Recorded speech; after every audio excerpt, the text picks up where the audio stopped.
hanya ingin sharing. Kalau bicara ilmu, bicara pengalaman, Ita Dokaso adalah guru bagi Mada. Warasi bicara, Pak Beta Kataho, kebetulan ada senior Mada, Ketua STIH Muhammadiyah Bima yang mewakili Muhammadiyah. Izin Ayahanda, Waras mencara Mada PD, Kataho Patu Ita Doho dan Ita Dokaso yang lainnya. Ada juga Dom Tua Mada Kaso di Dodu, Aji Dole yang merupakan tokoh pencung di Kadesen Tasa Mada Doho dan bapak-bapak yang lain. Bismillahirrahmanirrahim. Assalamualaikum warahmatullahi wabarakatuh. Robi srahli sadri wa yassirli amri wahlul 'uqdatam min lisani yafqahu qawli. Barakallahu alhamdulillahirabbil alamin. Hari ini Aji, hari yang Mada dambakan. Mada berumur 45 tahun. Sepertiga dari umur Mada berkecimpung di dunia anak dan perempuan. Mada sebagai penggiat anak yang bergabung dalam beberapa lembaga penggiat anak dan perempuan yang ada di Kota Bima. Selain itu juga Mada merupakan dosen tetap di Fakultas Hukum Universitas Muhammadiyah Bima. Hari ini Mada ingin bercerita tentang bagaimana keadaan dinamika anak-anak di Kota Bima. Dinamika. Kita sering mendengar di media anak-anak yang hebat, yang juara. Bahkan sampai anak-anak di Kota Bima ini Aji tidak melihat dia apakah laki-laki perempuan, usia belia remaja 14 tahun 15 tahun sudah ke Mesir, sudah ke Kairo mengikuti jejak Al-Ustadz, mencari ilmu. Bangga orang tua menceritakannya di media. Ini loh anak saya, mendoakan dengan kekuatan alam semesta semoga anaknya ini kelak menjadi anak yang membanggakan. Bukan hanya membanggakan orang tua, tapi membanggakan Danam Bojo tercinta. 13 tahun tamat SD, 1 tahun belajar bahasa Arab, penguatan bahasa Arab di kampung Arab di Jakarta, di Jawa. 6 bulan kemudian berangkat ke Mesir. 14 tahun perempuan lagi. Masya Allah. Tapi di sisi lain, kami dari Lembaga Perlindungan Anak setiap hari, setiap hari Pak, selalu mendapatkan informasi-informasi langsung, tidak langsung, didatangi atau lewat teman-teman di kepolisian, teman-teman di DPPA, mendengar kabar tentang sisi lain anak-anak yang hebat tadi. Ada anak baru kenal di Facebook 1 jam yang lalu ayah. Tiba-tiba pulang dalam keadaan pingsan. Belum sampai di teras rumah, dia sudah jatuh pingsan. Dilihat oleh saudara laki-lakinya. Digotong masuk ke dalam, dikasih minyak kayu putih, diajak ngobrol untuk nyadarin. Ketika dipegang-pegang tangannya, dipijit-pijit kakinya agar cepat sadar, dia temukan ada sesuatu yang basah di bagian selangkangannya. Tolong berupa Mbak. Oke. Nggak hidayah. Ternyata itu adalah sisa sperma yang masih basah.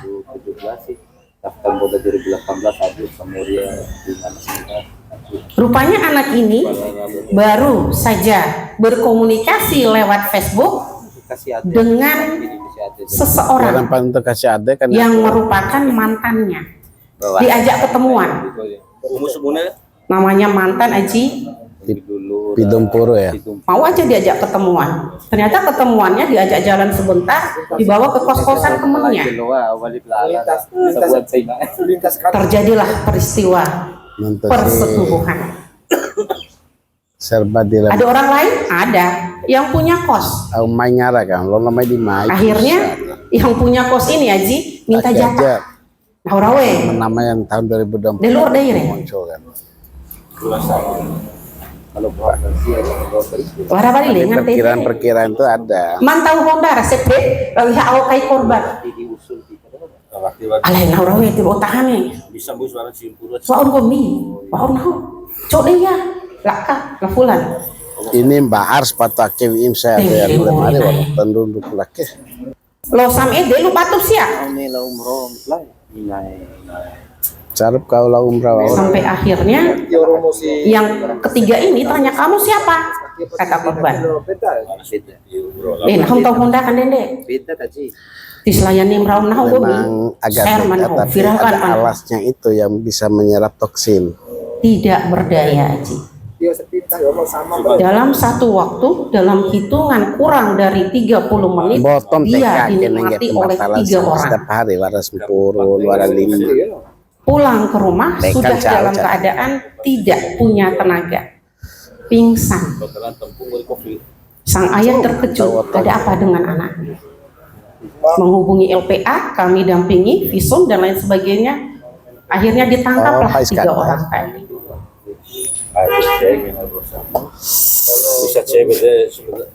Apakah eksploitasi? Sama dengan pengemis, sama dengan joki cilik. Izin Pak Firdaus mewakili Pordasi Botok Ngampu. Hari ini kita tidak lagi membahas apakah ini budaya atau eksploitasi, apakah pengemis itu adalah sesuatu yang membantu orang tua atau tidak. Mada hadir di sini murni sebagai perpanjang tanganan negara dalam menjelaskan kepada kita semua bahwa anak adalah mereka yang belum mencapai usia 18 tahun. Katakan berani usia deh sesuaikan lo kuda. Ya kalau bisa di atas 18 tahun is oke, gak ada masalah. Ibu induk melokap ini nih di warung piting di sekolah kain ladang kaca, modal kacang cuma 10.000, dia bisa pulang dengan 120.000. Anaknya bahagia. Ditanya, abang, siapa yang suruh jualan? Sendiri. Kenapa jualan? Uangnya banyak bu. Saya beli handphone. Saya sudah ganti handphone. Ternyata handphonenya lebih bagus dari handphone Mada. Kamu gak keberatan? Gak capek? Gak panas? Enggak, uang saya banyak katanya. Mau lihat dengan dompetnya ibu banyak uang saya katanya dia. Itu ada pengemis. Dia tidak usia anak tapi cacat. Qadarullah. Ibu, tajim butuh piting deh uang. Nah, dari piting ke dompet nah warah ke ATM, tajim yang butuh piting. Itu uangnya Pak, ratusan juta. Waalaikumsalam. Silakan. Sampai Bang. Dahu mada warasi beliau nih. Dadu pun cawok. Onting guring-guring caw gaji. Barakallah itaji berkah ita make semoga watiran cawe. Beliau ini selain dari jabatan yang sebanyak itu secara pribadi, secara psikologis Abang Mada. Padahal sangat menaruh hormat kepada beliau senior Mada. Jadi Mada lanjut. Mada tidak akan bercerita banyak karena cuma 7 menit. Kalau Mada cerita semua kasus nggak akan habis. Mada hanya ingin memaparkan dinamika kasus anak di Kota Bima, perspektif penyelenggaraan perlindungan anak yang Mada lo dampingi. Nah, kenapa LPA hadir? Karena ini kewajiban. Penyelenggaraan perlindungan anak kewajiban dari negara. LPA hadir sama dengan hadirnya Pak Wali Kota. LPA di provinsi hadir sama dengan hadirnya Pak Gubernur. Karena kewajiban penyelenggaraan perlindungan anak itu adalah tanggung jawab gubernur. Bagaimana dengan eksploitasi? Sekali lagi, Mada tidak akan bicara banyak tentang eksploitasi, perspektif cara pandang kita masing-masing, perspektif Pordasi, perspektif majelis ulama, forum kerukunan dan lain sebagainya, Muhammadiyah dan lain sebagainya. Mada bicara perspektif hukum positif kita, undang-undang perlindungan anak. Jadi segala sikap diskriminatif atau perlakuan tindakan sewenang-wenang dilakukan oleh masyarakat, keluarga, dengan tujuan memaksa anak tersebut untuk melakukan sesuatu tanpa memperhatikan hak anak seperti perkembangan fisik dan mentalnya. Eksploitasi juga merujuk pada suatu tindakan penggunaan anak untuk dimanfaatkan oleh orang lain. Kepuasan dan keuntungan yang sering mengakibatkan perlakuan tidak adil, kejam, dan berbahaya terhadap anak. Kejam, berbahaya. Semua kita pasti akan memiliki pemahaman yang sama. Tidak boleh ada anak yang mengalami kekejaman.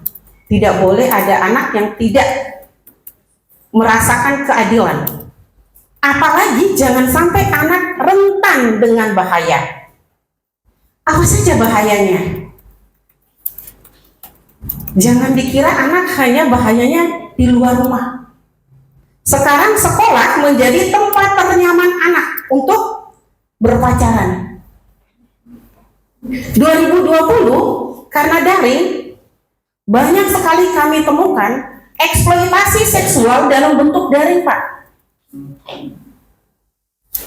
Assalamualaikum. Waalaikumsalam. Auralim. Tadi Uma ngaun. Ngan dicek kami video call nih. Ay tahu lah mau tadi Uma ke. Itu dua dore. Ay video call. Tahu lah ya. Gue mikir, tolong naik edahnya ke.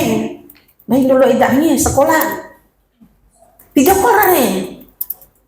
Dicakwe katanya, ringa mama pitere. Gue miti cinta kamu pelan. Tahu putus ndai, takut dia diputusin. Tahu nanti sih deh, video call. Udah minggu nih deh. Pada kan udah kakak, kata nih. Hingga aja bla bla bla bla sampai akhirnya di screenshot dia dalam keadaan bugil. Dan ini ya dia simpan sebagai koleksi pribadi. Selesai itu yang dirtahan ke nawar di WC nalusa sempur balik SMP kelas 3 Pak dengan SMA kelas 1. Aina wati pokoknya ajo nih ngomel ya. Ngomel bicara ke, ajo cire ya kan. Ya akhirnya melakukan hubungan seks layaknya kontak fisik. Kakak, kok bisa kakak muncul nafsunya? Iya Bu, saya punya alat bantu. Kacamata mic. Aki kacamata ketika ketanda ke foto malu screenshot. Aki ami kerana gahir penyidik. Dia kebahaya ibu ketua elai pemikre. Ternyata alat kelamin bantu. Kakak dapat di mana? Pada beli online Bu. Mahal kakak, tergantung nih ibu. Ada yang lembut. Aji. Di awal-awal penanganan kasus, Mada sering menangis. Teringat Mada punya cuma satu anak perempuan. Mada titip di pondok karena ketakutan Mada.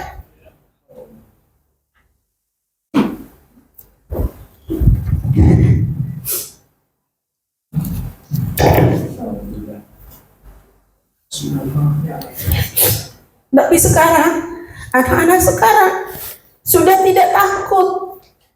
Di luar dahun aja, nanggaya ke Mada, ibu Ju, ke uni ke Mada ke, ke bau, Mada ke kune si ibu, kalau kita kunikah, dia sampai pernah Aji, Mada sebelum haid atau setelah haid, Mada sering merasakan kebutuhan itu. Kaune komadan. Ma paling lucu akhirnya lucu. Rasana Timur di sebuah Mandadoho nggak bisa sebut alamatnya karena itu masuk dalam sebuah adab kode etik. Dia seorang anak laki-laki usia 13 tahun wan cukup mecik inar amat kone namone naluambah kok ain buntung kerasa umat utang beca pelabu boto utang beca pelabu ke umat paling caro kemami tiba ada inar amatnya dari keluarga tidak mampu aja. Dia hanya punya handphone ketika bisa pinjam handphone bapaknya yang kebetulan dibekali handphone untuk pergi bawa capi ke Jakarta. Amir bersih handphone itu. Tangkap Babin Kamtipmas wa AAK PPA karena hakona anak umur 5 tahun. Ternyata bawa kokain orang cancauan tanda video porno. Oh, ini cara hinggang video porno re. Tinggal ngawan hingga ke fujar nawaji, topar mamada. Orang ajang umi kemakian hono hidolok oke. Nih bantu dula to wati umi. Dula ibu. Ayo, bawa di tekem, bawa ke kain. Ketik nih. Tak ada lukain deh. Ternyata ibu di HP Ita. Oke. Video porno. Tilona baca, tilona tumpi SMA, SMP kelas 2.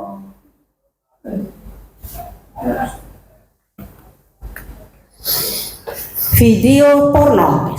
Nah, pengen apa bisa? Muncullah eksploitasi seksual. Dan yang terakhir contoh gambaran yang Mandadoho tangani untuk eksploitasi seksual aji, ada salah satu kelurahan di wilayah Rabah itu ketua RT-nya kebingungan. Setiap bulan ada aja surat tangis bayi, padahal ini tetangga tidak ada anaknya yang sudah berkeluarga. Ternyata setelah diselidiki, dia memiliki seorang anak gadis SMA kelas 1 yang sering sekali keluar menjelang senja, pulang sebelum jam 5:30. Dia tetap beraktivitas sekolah, tidak ada orang yang tahu sama sekali apa yang terjadi. Ternyata dia sering sekali menerima open delivery ya namanya. Iya, anak-anak zaman sekarang aja disiwarat itina, warat doding pesan. Mada pesan atau ita pesan upangaha buat delivery, sedorang nolak delivery.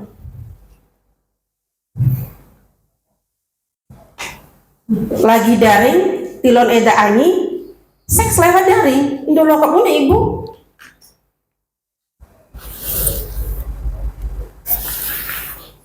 Ini tidak terekspos, tidak seganas joki cilik.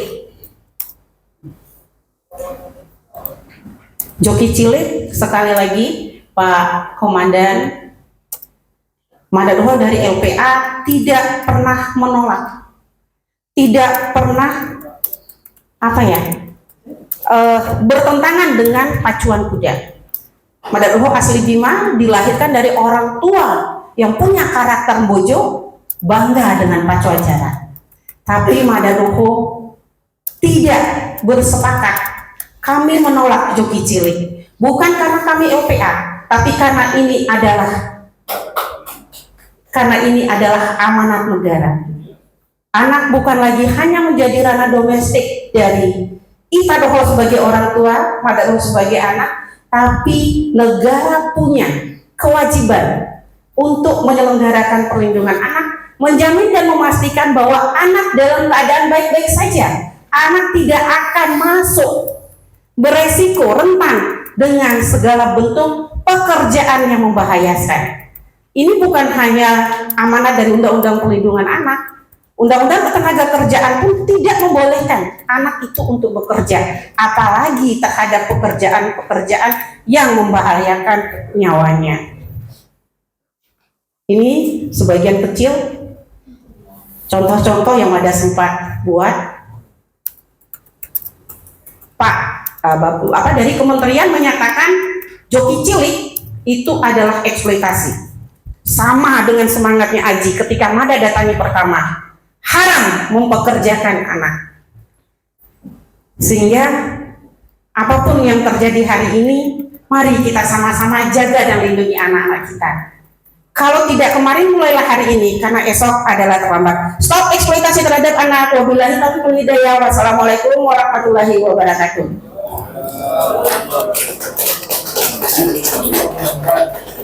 Terima kasih.